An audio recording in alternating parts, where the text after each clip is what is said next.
Our State of the U.S. segment tonight, two top officials are out at a New Hampshire VA hospital after whistleblowers reported an operating room infested with flies and the use of unsterile surgical equipment. To make matters worse, it took 6 months from the time of the initial reports before the problems were even addressed. Is this the government-run healthcare liberals want everyone to receive? With me now, retired Air Force Colonel and Chairman of Gator Pack, Colonel Rob Maness. Colonel, thanks for being on the show. Thanks for having me on, Liz. Good to be back. Colonel, these photographs, we showed them on the screen just a moment ago, they're chilling. This operating room, there are flies. There was a fly zapper in the operating room. The instruments have either rust or blood on them. I don't know which would even be worse. I mean, it's shameful. It's shameful that this is the type of care that we would provide to the men and women who serve and sacrifice for our nation.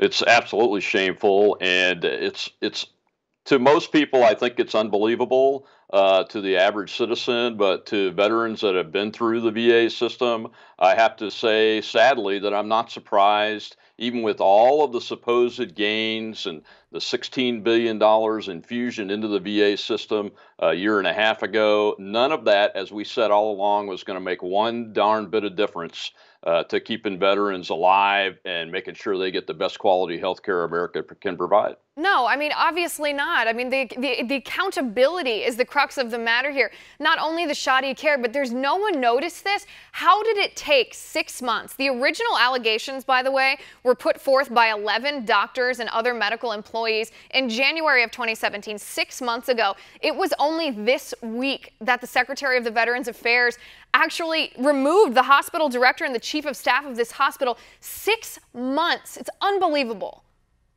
That's unbelievable, and the fact that it took 11 medical personnel, many of them doctors, chief spinal surgeons, and chiefs of medicine to get the VA to move on this. And as I've said all along, government bureaucrats should not be in charge of delivering health care to America's veterans or anybody else for that matter. The Senate needs to vote to repeal Obamacare today and get that bill to the president's desk.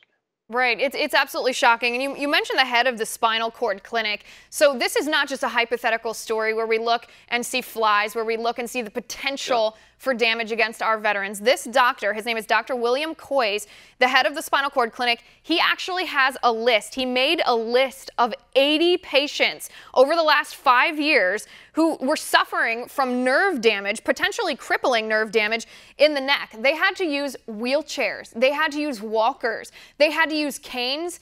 This doctor said that this is a very diagnosable, a very treatable issue, and if these veterans had gotten the surgery they needed, they wouldn't have to use any of this. But they were denied that.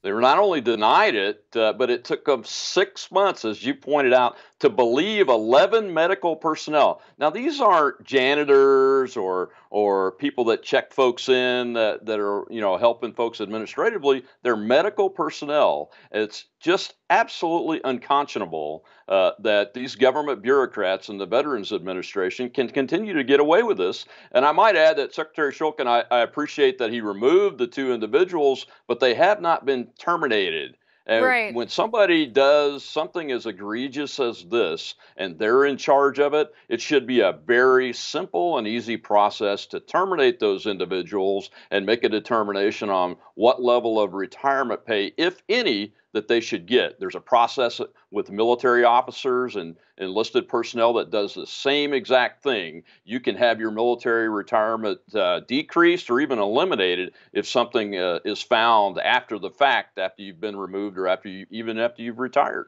Right, and in my book, if you are in charge of a hospital for veterans, the men and women who fight for our nation, your operating rooms are unsterile, your instruments are rusty, and you have documented evidence that you've neglected care for 80 of these men and women, the process should be very simple. It should be 2 words. You are fired. 3 words. You are fired. It should not be some bureaucratic red tape that you have to go through, some process that takes 6 months. I mean, this clinic, by the way, this is the only VA hospital in the entire state of New Hampshire. Veterans don't have options here. This is where they go if they want care in that state. The Department of Veterans Affairs gave this clinic 4 out of 5 stars. And when they were asked about it, they defended that rating. 4 out of 5 stars. That's excellent care in their book. Yes, it's terrible that it was even rated and defended by the Veterans Administration leadership for 4 out of 5 stars. I have a friend that's a disabled veteran in the state of New Hampshire that tried to use the so-called choice program for 2 years. And this spring, he sent me a note, said he finally gave up and that he would just pay for his own health care until the Veterans Administration and the government got its act together enough to where they could do the right health care by all the veterans, regardless of where they're at. Right, which is sad because of all the people in our country who we have an obligation to take care of. Our veterans should be first in line. Very quickly, and I know that this is, I guess, a highly fraught topic here, but in your opinion, as a veteran yourself who's experienced the VA system, reading stories like this, having friends who've experienced the bureaucracy, is it time for us to privatize the system? It's time for us to put veterans in touch with the healthcare, whether that's a private doctor 5 minutes from my house or a government doctor is really beside the point. We need to make sure that a veteran like me can get to the doctor that they want to. And in my case, I have a clinic 5 minutes from my house where my primary care physician is, and my private insurance that I pay for is paying for that primary care physician. Well, I ought to be able to do that using my veterans benefits too. And it's ridiculous that we cannot do that. And it won't cost the government any more money. It'll actually probably be cheaper because it'll input competition in the private sector and the medical sector. Right, you're absolutely right. That's why we need people like you in our government and not the bureaucrats who are out of touch with what the American people really need. Colonel, thanks so much for coming on the show. And as always, thank you for your service to our nation.